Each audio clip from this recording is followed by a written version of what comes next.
पेशवा बालाजी बाजीराव के अंतर्गत मराठों का विस्तार। बाजीराव की मृत्यु के पश्चात शाहू ने पेशवा पद उसके पुत्र बालाजी बाजीराव को प्रदान किया। नागपुर के रघुजी भोंसले के अंतर्गत एक प्रभावशाली दल ने उनकी नियुक्ति का विरोध किया, किंतु शाहू द्वारा राज्य के सभी मुख्य अधिकारियों तथा सरदारों को नए पेशवा के साथ सहयोग करने की शपथ दिला देने के कारण पेशवा के प्रति विरोध का भय दूर हो गया।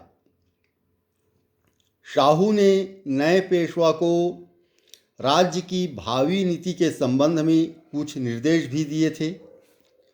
वह उसको बाजीराव के अधूरे कार्य, संपूर्ण हिंदुस्तान को जीतने तथा एक मराठा साम्राज्य की स्थापना करने की सलाह भी दी। इससे स्पष्ट है कि शाहू बाजीराव द्वारा अपनाई गई मराठा विस्तार की नीति को बालाजी बाजीराव के माध्यम से पूरा करना चाहता था। बालाजी बाजीराव की समस्याओं में पहली समस्या शाहू के उत्तराधिकारी की थी।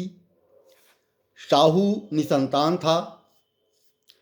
रघुजी भोंसले अपने पुत्र को शाहू का उत्तराधिकारी बनाना चाहता था।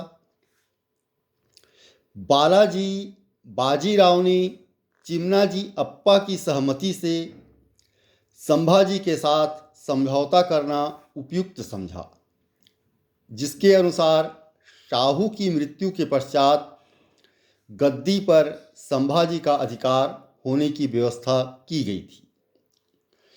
किंतु तत्कालीन परिस्थितियों में इससे अच्छी व्यवस्था कोई नहीं थी, क्योंकि इससे मराठा राज्य के विभाजन की समस्या समाप्त हो जाती। लेकिन यह समझौता कार्यान्वित न हो सका। दूसरी विकट समस्या अर्थ संबंधी थी। बाजीराव के विस्तृत अभियानों के कारण राज्य पर भारी बोझ पड़ा था।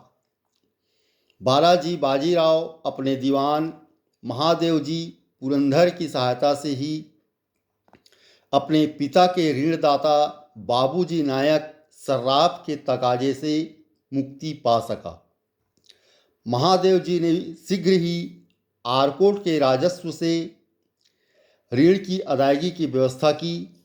वह शाहू को भी नर्मदा के उत्तर के गुजरात के अलावा संपूर्ण क्षेत्र के राजस्व को ऋण की अदायगी के लिए स्वीकृत करने के लिए तैयार किया। इतिहासकार सरदेसाई के शब्दों में बालाजी बाजीराव की प्रशासनिक योग्यता की सबसे बड़ी विशेषता अर्थव्यवस्था पर नियंत्रण स्थापित करने, राज्य की आय के साधन को बढ़ाने तथा उन साधनों को राज्य के हित में अधिकाधिक प्रयोग करने में थी। वह इस कार्य में नए पेशवा को उल्लेखनीय सफलता मिली थी। राज्य की वित्तीय अवस्था सुधारने के पश्चात बालाजी बाजीराव ने राज्य विस्तार के संबंध में शाहू के निर्देशों को कार्यान्वित करना प्रारंभ किया।